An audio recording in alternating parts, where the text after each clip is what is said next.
Ever since humankind first looked to the heavens, we have asked the question, are we alone? Tales of otherworldly beings, ancient prophecies and predictions, and sightings here on Earth have heightened our sense of anticipation. But in recent years, these claims have become more frequent. Do you believe our government has made contact with intelligent extraterrestrials? Something I can't discuss in public setting. More insistent. Biologics came with some of these recoveries. And ever more dramatic. Born in Switzerland in 1937, Edward Meyer, known to all as Billy Meyer, claims to have been in contact with extraterrestrials since the age of 5. He says they have taken him on journeys through space and time, and that he can prove it. Despite mounting evidence that we are not alone in the universe, official sources still deny Meyer's claims. Do you believe UAPs pose a potential threat to our national security? Yes. Yes. Yes. What are we not being told? Our team of experts reopen the files.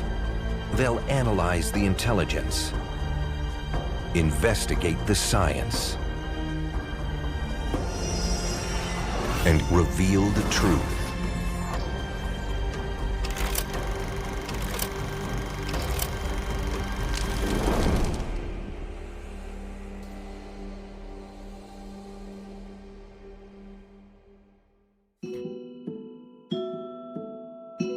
Edward Albert Billy Meyer is a fascinating man.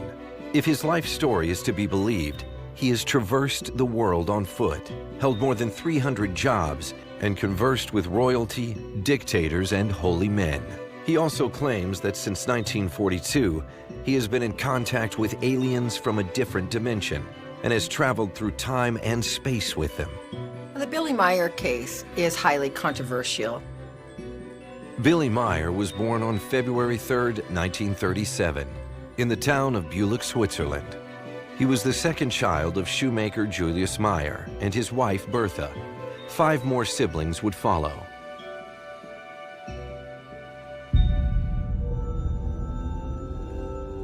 It was in 1942, as war raged across Europe, that Billy claims the aliens first visited him. He claims they began communicating with him telepathically when he was 5 years old. It was the start of their decades-long mission to make Billy a messenger for all mankind. Billy was what was known as a Waisenkind, where poor Swiss children were taken from their parents and forced to work under abusive circumstances. One fateful incident would change the course of his life. Billy, in his youth, was being abused by some neighborhood woman. Apparently, she had hit him with a towel, and he didn't take to that too well, and he abused her back and was put into a type of juvenile detention.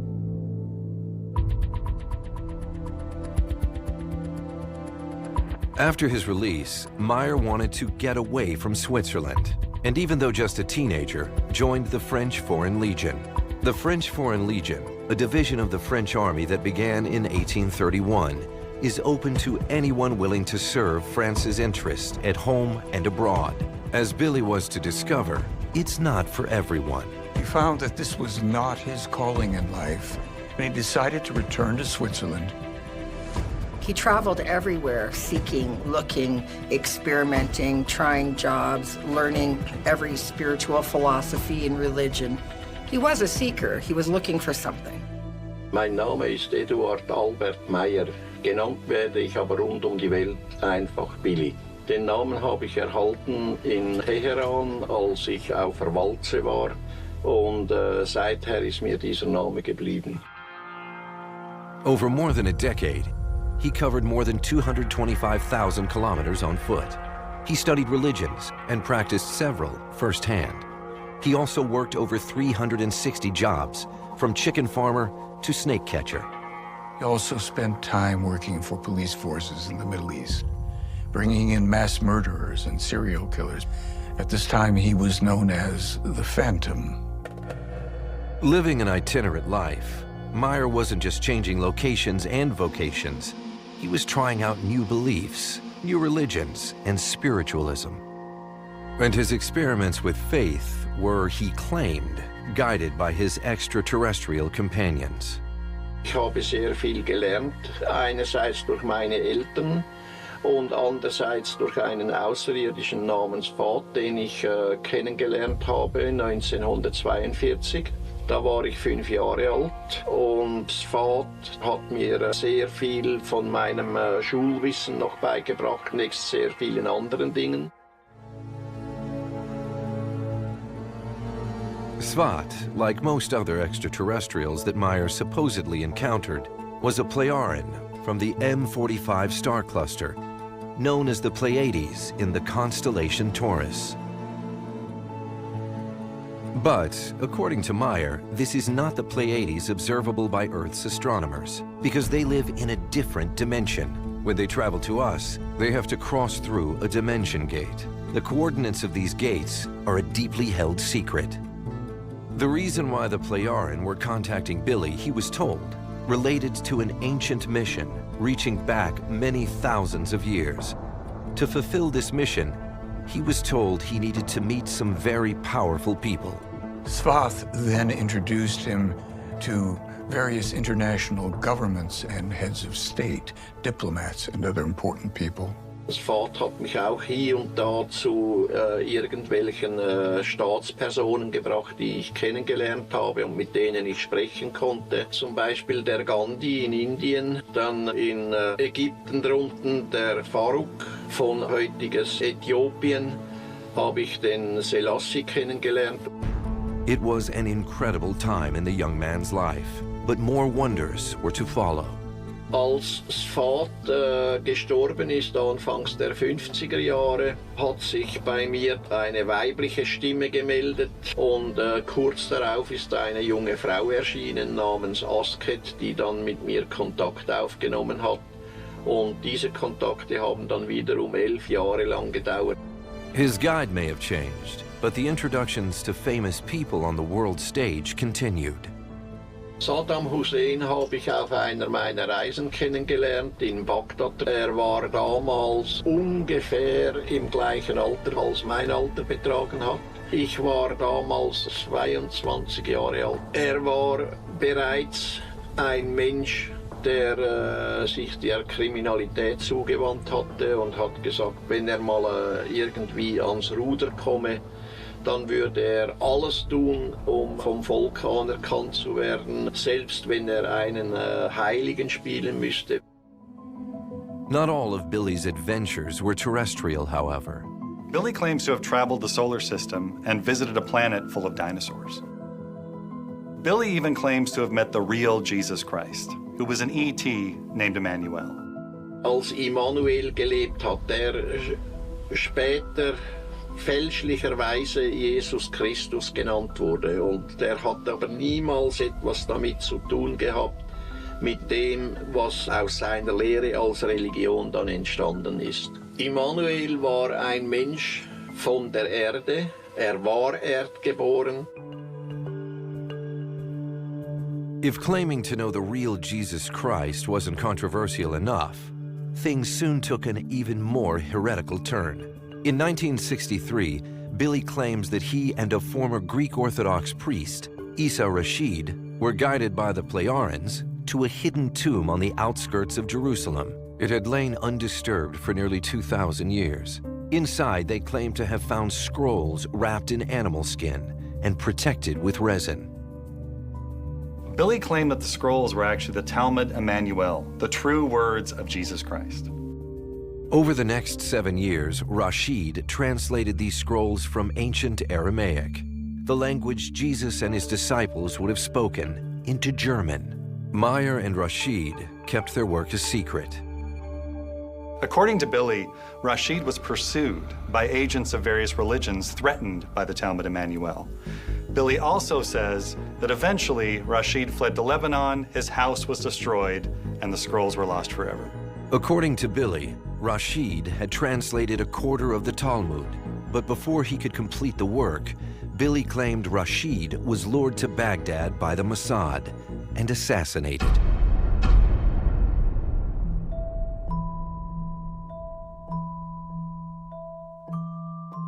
With the scrolls lost and Rashid killed, all that Billy had were partial translations.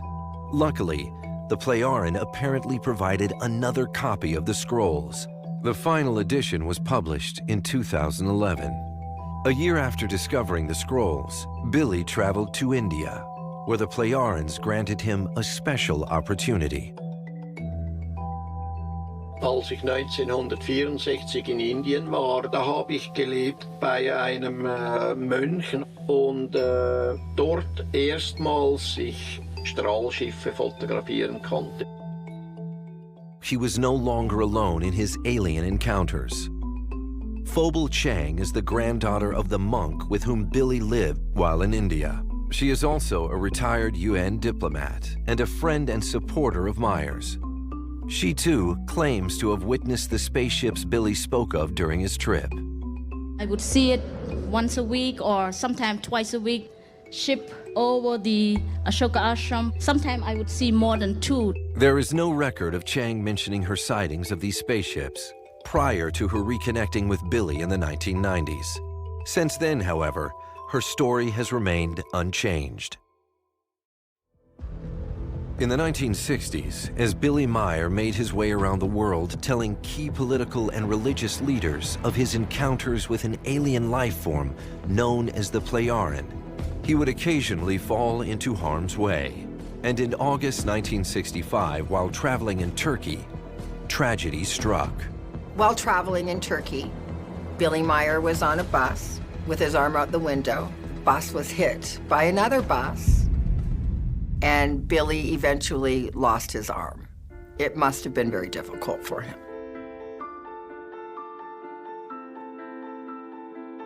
Meyer spent much of the next month wandering the country in a painkiller-induced hallucinatory haze. Once he had recovered, he resumed his travels.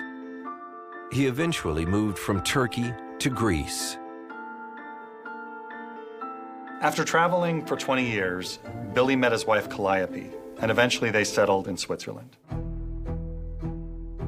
The newly married couple continued Billy's itinerant life, staying in Pakistan, where they had their first child, Gilgameshka. In 1970, they returned to Billy's native Switzerland, where they settled down and had 2 more children, Atlantis Socrates and Methusalem. But life back in Switzerland wasn't easy. Meyer was surviving on his disability payment and a little money from raising chickens. He yearned for something deeper. It was 1974, and Billy Meyer placed an ad in a magazine requesting anybody to come and talk to him who have had any type of paranormal or metaphysical experience. The ad generated enough interest to form a small study group. At one of the meetings, he told the group about his regular encounters with aliens and shared his photos. The news slowly began to spread. Meyer's claims were virtually unknown in the Western world until a UFO investigator named Wendell Stevens took an interest in his case and started publicizing it widely in the United States. He brought with him a team that included private investigators and independent scientific experts. In the end, he stated categorically that Billy's were the most spectacular photos he had ever seen. In 1979, Stevens and his team published the first English-language books about Meyer and translations of his writings. Soon, the whole world learned about Billy Meyer.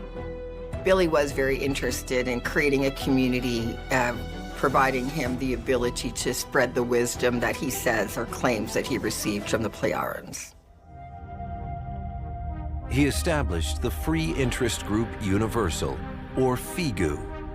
He gained devoted friends and followers who had complete faith in his accounts of alien contact. But he also began to attract equally devoted skeptics, eager to debunk him. And they have been attacking Billy Meyer ever since. It was then Billy undertook what he considered to be his official mission. In January 1975, he was visited by Semyazi, another female Playaran. They would meet more than 100 times and travel through time and space. And Billy finally had the photos and films to prove it.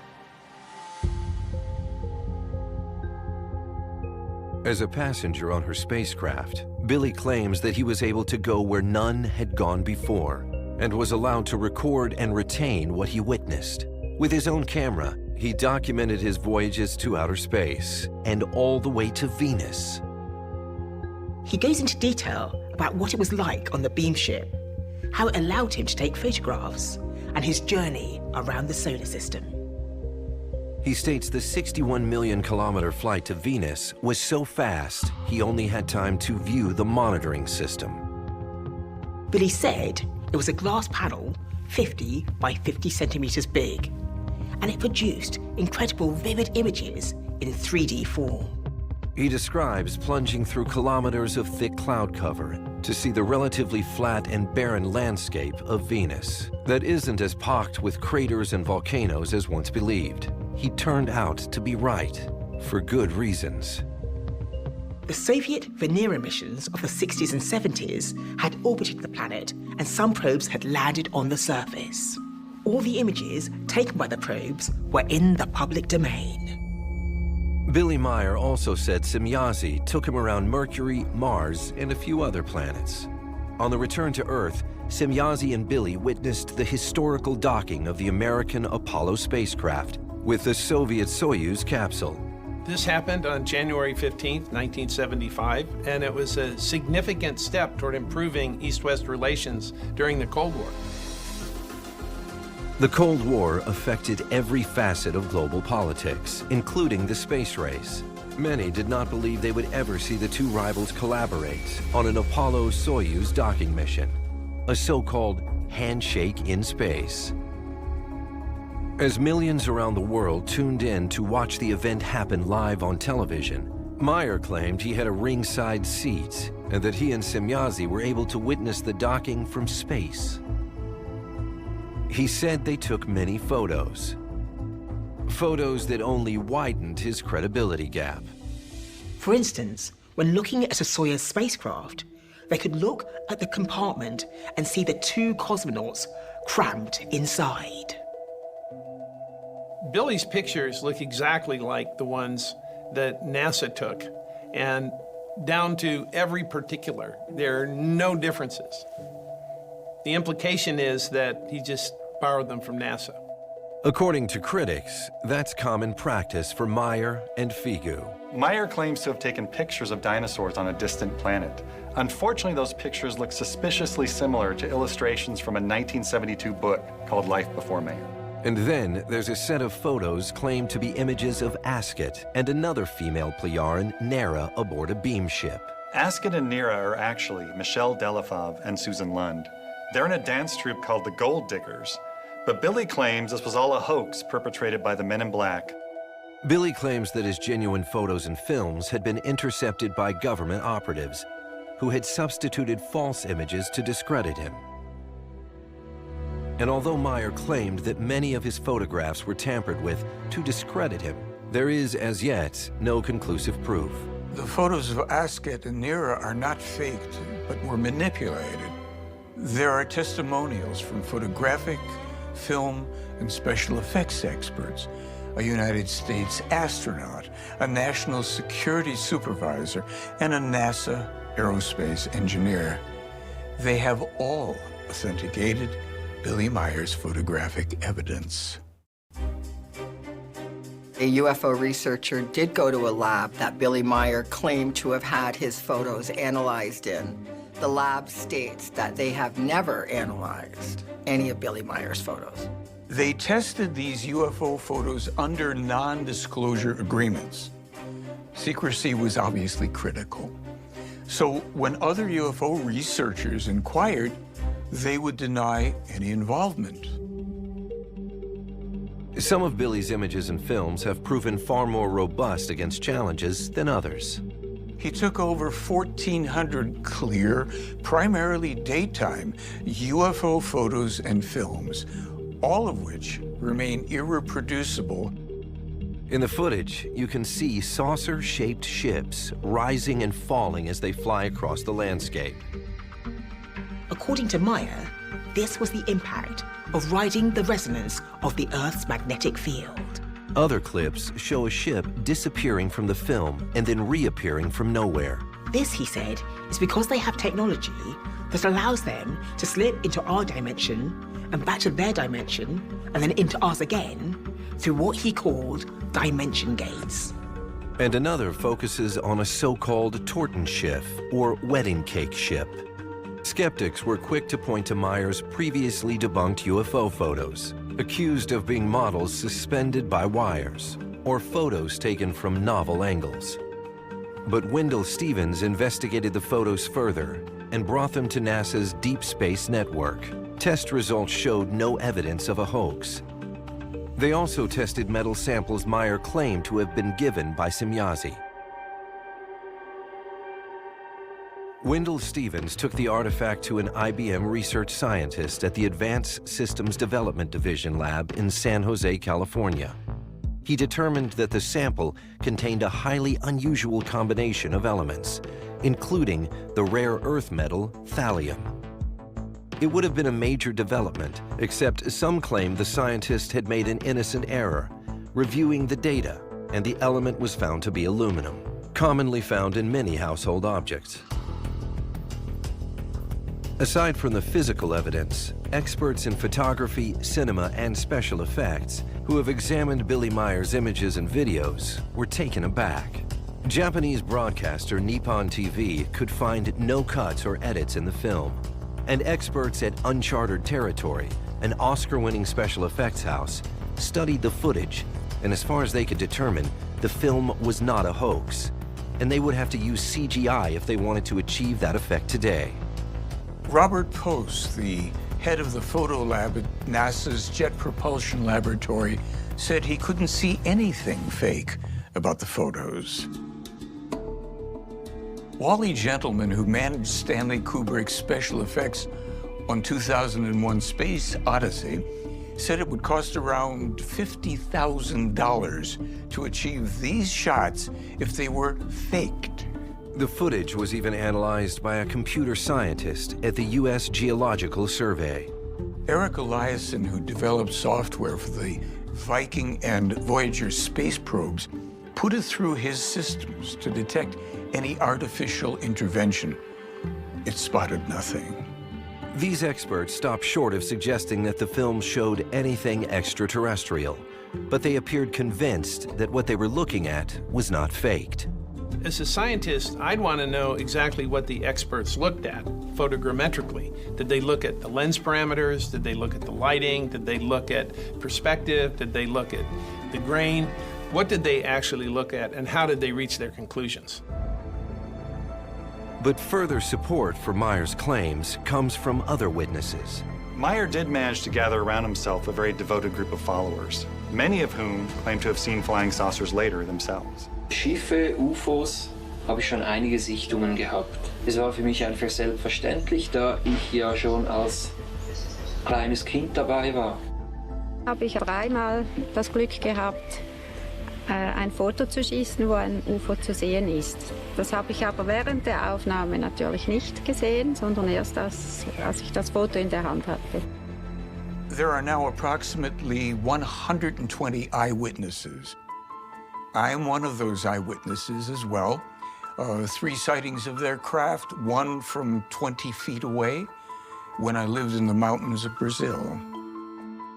The sightings, the photos, the space and time travel, and even the devotion of Billy's followers are just pieces of the puzzle. The bigger question is, what is Billy's mission? He has been shown that every god mankind has ever believed in was an extraterrestrial. Some came here intending to be worshipped, some came to be feared, and others came to help.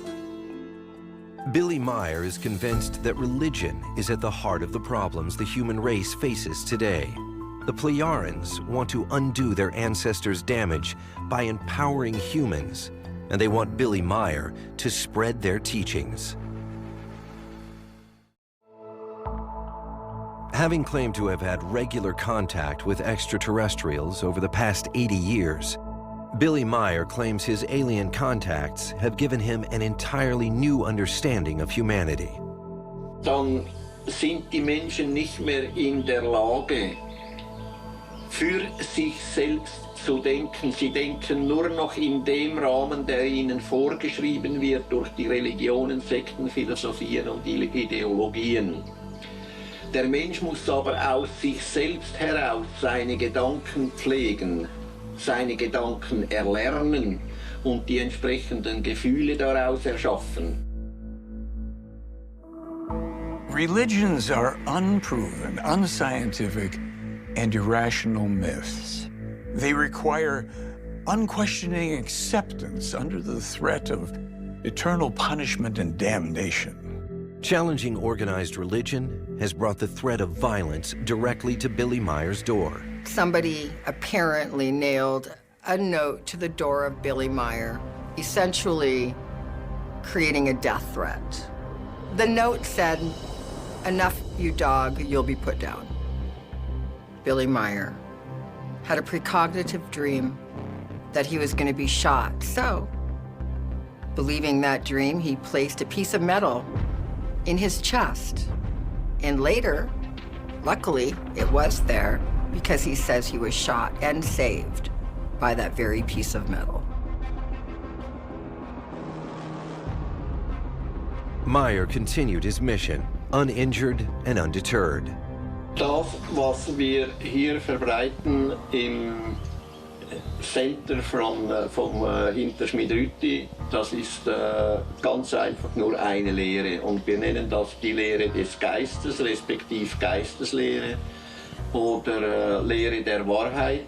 Die bewusstseinsmäßige Evolution, das ist der eigentliche Sinn des Lebens.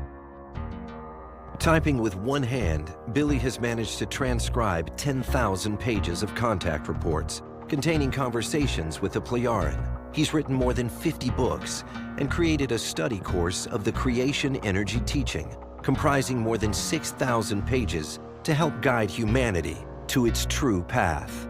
Der Sinn des Lebens ist die Evolution des Menschen in Bezug auf sein Bewusstsein. Das ist seine absolut eigene Verantwortung. Er muss gerade stehen dafür. Er muss das Positive und das Negative, das er durch seine eigenen Gedanken und Handlungen und Gefühle erarbeitet, auch selbst tragen und auskosten. Meier's teachings have led admirers to praise him as a true prophet, and detractors to accuse him of being akin to a cult leader and a fake. None of this, however, appears to faze him. Ich sehe mich ganz einfach als Lehrer an, als Künder, auch wenn man mir sagt, ich sei ein Prophet, und ich sehe mich einfach als ganz normalen Menschen, was ich auch bin. Even among the UFO community, Billy Meier is a divisive figure. Is he a prophet, a charlatan, or as his more vociferous critics would claim, simply mentally ill? Although Billy Meier has displayed many types of behavior that could indicate a level of mental illness, it would be unfair to label him mentally ill without a proper medical examination. He admits his alien adventures began when he started hearing voices at age 5. Billy was never diagnosed with schizophrenia, as far as I know, and he didn't really display that type of behavior, schizophrenic. That's a different type of behavior. He's a serial fantasist. That's the behavior he displays. As a youngster, growing up in an unstable and unhappy home, fantasy might have been his only refuge. There were already indicators that Billy had issues in his childhood. He had been in trouble with the law. He'd been in trouble with school. His later personality was a seeker. Billy went everywhere, and he landed later on the extraterrestrial and continued to elaborate from there. it does seem that he is constantly seeking attention and validation. Battered by hardship his whole life, separated from his parents, abused by guardians, a difficult divorce, a lost limb, all could contribute to a sense of isolation and loneliness. So he spent his life searching for like-minded people to create a new sense of self, a new identity and sense of belonging, something he may have found at Figu. But only after conventional religion failed to satisfy him. He tried a lot of gods. He experimented with a lot of religions, but ultimately the Plejarians gave him the certainty and answers that he needed. Still, he couldn't quite abandon religion entirely, which arguably led to Meyer's most inflammatory claim, the alleged discovery of the Talmud Emmanuel, an affront to every Abrahamic faith. There is precedent for something like the Talmud Emmanuel. The Dead Sea Scrolls were discovered in the 1940s and gave us the idea that we could discover scrolls that would give us insight into early Christian thought. And yet Meyer and Figu are a strictly atheist group, with some of their writings aggressively anti-religion. How does this square with the Talmud discovery? In the last several decades, religion scholars have seen a dramatic increase in the percentage of people who have no organized religion. People are starting to create their own custom belief systems and dropping out of organized faith. Figu members claim they base their beliefs on evidence rather than faith, because to them, faith has negative connotations. Religion is used to control people through fear. This leads to conflicts in the name of religion, which permits people to give into their most base nature. Torture, terrorism, murder, all undertaken in the name of religion, with no personal responsibility. Meyer's followers believe that this call for temporal self-determination over divine decree is at the heart of the alleged threats against Billy Meyer's life. Billy's theological warnings found unlikely support from a NASA-funded Cambridge University project to explore how humanity would respond when faced with confirmation that we're not alone, and not, therefore, divinely chosen. Were Billy and the Plejarians right? Would the discovery of aliens shake human understanding to such an extent that world religions would crumble? The study suggested the opposite, that amongst all of the doubt, humanity would cling more tightly to faith. Whether UFOs have come to lead us, enlighten us, or abduct us, does our current understanding of science support the possibility of visitors from the Pleiades star cluster? It's 500 light years away. That's relatively close in astronomical terms, but totally beyond our practical reach. I think someday we might get up to 100,000 miles an hour or more. Some of the new drives NASA's considering could get us up to maybe 1,000,000 miles an hour, but that would still be hundreds of thousands of millions of years to get to the Pleiades. So it doesn't seem like that's going to happen anytime soon. Swiss-born Billy Meyer shot to prominence over his claims to have traveled with an alien race called the Plejarians 500 light years to their home in the Pleiades star cluster. He claims the Plejarians conquered the vastness of space by slipping through interdimensional gates. But how well are his claims backed up by current thinking in quantum mechanics and astrophysics? The multiverse theory suggests that our universe may be one of many parallel universes that sit under the umbrella of the multiverse. It's like the sliding doors concept, the idea that different possible outcomes of quantum events leads to a multiplicity of parallel universes. There are theories of multiple parallel universes springing from quantum mechanics, but there's no evidence that it's actually true, let alone that it would be possible to pop back and forth between the alternate universes. In the 1980s, string theory proposed a grand theory of everything, including four-dimensional space-time. String theory suggests that the fundamental constituents of the universe are actually made up of tiny vibrating strings that contain more dimensions than we're used to with three-dimensional space and time.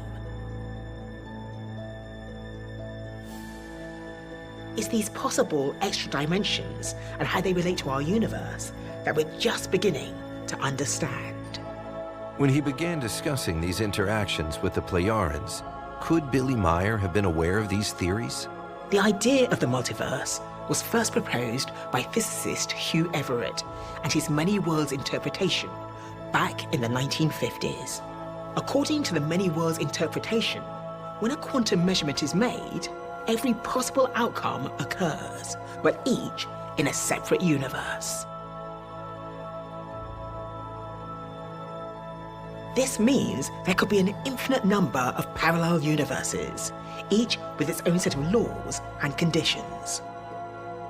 So what we consider to be normal earthly reality isn't necessarily universal. These universes could have different fundamental constants, different laws of physics, and even different initial conditions. Different initial conditions means that you could create a universe that we might not even be able to perceive. If the multiverse is real, then could anything, even the claims made by Billy Meier about the Plejarians, be possible? We're not even close to testing the theory. We don't know how to yet. But in a reality with infinite universes, you have to acknowledge infinite possibilities, even crazy claims like Billy's. And if these claims are true, then what of Billy's role as a prophet? He has made many strikingly accurate predictions that have come true. Myers never published these things as theories, but always as statements of fact, and he's never had to redact, retract, edit, or remove any of them. FIGU member Michael Horn is convinced of Billy's gifts. Some of the over 200 specific examples of prophetically accurate information published by Meier before official discovery include Meier's 1951 predictions of the climate crisis, the ozone damage, and environmental destruction. Meier's 1948 predictions of strong earthquakes in central Italy that would occur between 2015 and 2017, and the existence of hundreds of thousands of undersea volcanoes that encircle the Earth. Just recently, scientists discovered 19,000 of them. Meier's 1987 predictions of the destruction of the World Trade Center on 9/11, the creation of computerized AI weapons. If he did make these prophecies in advance of the events, what are the implications? If the Plejarians gave Billy prophecies related to the future, it would indicate the existence of beings with abilities and skills well beyond our own. In short, it would be seismic. His students are confident that time will validate Billy's claims, and his prophecies will be his enduring legacy. In 1958, he sent a document of nearly 150 predictions to a selection of UN heads of state. All the predictions were specific, some of them remarkably so. He foretells the 2 U.S. wars with Iraq, AIDS as a coming epidemic, and crystal meth as a coming drug epidemic. He foretells computers, credit cards, and the dates of events such as moon landings and rocket launches years and decades before they occur. But others are not so sure. First of all, I'd want to go back and look at the hard data and see whether that's actually true. Were those predictions made? Or were they, as in usually the case, where someone looks in hindsight at what happened and then fits what happened into what we now already know? So I'd really want to look at the hard data. I don't take on its face that he made any of those predictions accurately. Billy's followers claim his visions even extended to outer space. Billy said that Io, one of Jupiter's moons, is the most volcanically active body in the solar system. And he published this 5 months before the scientists discovered it. In 1981, he issued a warning about a red meteor that would endanger the Earth either on the 13th of April, 2029, or on the same date, 7 years later, in 2036. Billy Meyer has lived an extraordinary life. He's an extraordinary man who is obviously highly intelligent, well-traveled, and well-versed in scientific discovery. All characteristics that have allowed him to make some extraordinary claims. Some easily refutable, some not so much. Many of Billy Meyer's predictions were highly predictable, and anybody following the news or the climate of politics would have made the same prediction. I'm driven by probabilities, and I'm looking at this the way an intelligence analyst would, with alternative hypothesis. On the one hand, we have the fact that there are really aliens and Billy really captured them on film. On the other hand, we have that he fabricated it and the experts that looked at it were just wrong. Which one's more probable? Billy's stories seem erratic and subject to change, and don't seem to stand up to sustained scrutiny. So as a scientist, I find them hard to believe. But we'll save the last word for those who know him best and who have been fighting in his corner against debunkers for decades. The skeptics would like us to believe that this man with no resources, working as a night watchman on a partial disability pension, with one arm, is not only a master model maker, photographer, filmmaker, metallurgist, electronics genius, sound engineer, geographer, and agriculturist, along with 30 other disciplines. They will credit him with that, but not that he's telling the truth. As Billy Meyer himself would put it, open your mind, look at the evidence, and decide for yourself.